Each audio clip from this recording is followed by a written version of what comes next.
Hôm nay em xin giới thiệu đến anh em dịch vụ mài lưỡi cắt nhôm bên công ty em nha. Mài bằng máy CNC, mài 4 cạnh. Chiếc máy này sẽ mài một cạnh nè anh em. Mài hoàn toàn tự động bằng máy mài CNC nha.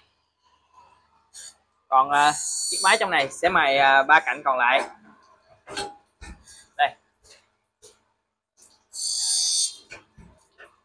Mài máy CNC ưu điểm là độ chính xác cực kỳ cao ạ.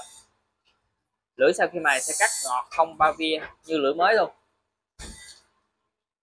Trường hợp mà lưỡi cắt mình bị mẻ tầm 3 me, 4 me, 5 me thì mài lại thoải mái nha anh em.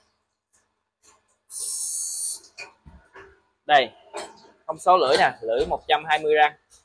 Đã mài được 42 răng nè.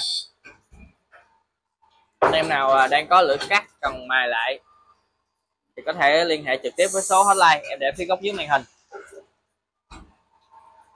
để được em tư vấn hỗ trợ nha.